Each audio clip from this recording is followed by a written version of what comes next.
Le tribalisme est l'un des fléaux qui empêche beaucoup d'entreprises en Afrique de décoller parce qu'on gère l'entreprise comme la chefferie du village. Ce n'est plus professionnel. Et une entreprise qui veut être compétitive doit être professionnelle. Quand il y a trop de familiarité entre les employés, quand il y a trop de familiarité entre le chef et ses employés, ça devient hyper dangereux. Il doit y avoir une relation entre chef et employé. Ça doit être professionnel.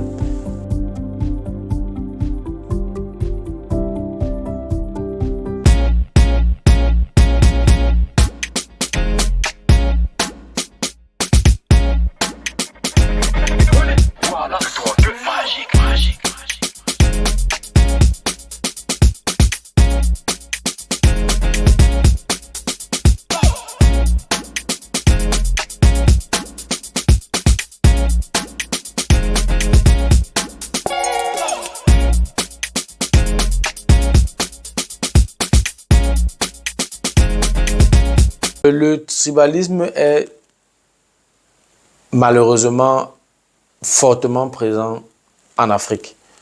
Il y a certaines firmes ou certains milieux administratifs où tu arrives, c'est le même dialecte que tu entends partout.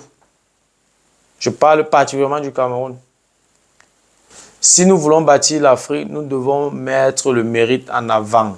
La méritocratie impulse l'innovation et crée les richesses. C'est très important à savoir. Emploie quelqu'un parce qu'il mérite, pas parce qu'il est de parce qu'il parle ton dialecte, pas parce qu'il est de ta tribu. C'est hyper dangereux.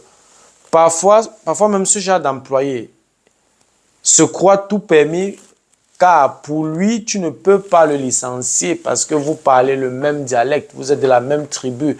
Si tu veux rester professionnel, tu dois faire preuve de moins de familiarité et tu as ton respect en tant que chef d'entreprise. Quelqu'un ne doit pas te respecter parce que tu parles le même dialecte que lui, parce que vous êtes de la même tribu. Sinon, vous allez sortir du cadre professionnel et c'est hyper dangereux pour la santé de l'entreprise. Le tribalisme est l'un des fléaux qui empêche beaucoup d'entreprises en Afrique de décoller parce qu'on gère l'entreprise comme la chefferie du village. Ce n'est plus professionnel. Et une entreprise qui veut être compétitive doit être professionnelle. Quand il y a trop de familiarité entre les employés, quand il y a trop de familiarité entre le chef et ses employés, ça devient hyper dangereux. Il doit y avoir une relation entre chef et employé. Ça doit être professionnel. Avec tout ça, nous ne pourrons pas concurrencer les autres nations. Arrêtons donc avec le tribalisme, que chacun soit à la place qu'il mérite, quelle que soit sa tribu. C'est toxique. C'est toxique pour l'épanouissement d'une entreprise, c'est toxique pour les sociétés comme le Cameroun qui ont plusieurs ethnies. Nous sommes dans le Cameroun, il existe plus de 296 ethnies. Donc, si on commence, si le tribalisme est profond, si on n'arrête pas avec le tribalisme, ça peut être dangereux pour, n'est-ce pas, pour bâtir, pour l'émancipation ou alors pour le progrès scientifique, le progrès technologique de notre pays. Parce que les gens ne seront pas à leur place. Les gens seront là parce qu'ils parlent le même dialecte. C'est hyper dangereux pour l'innovation.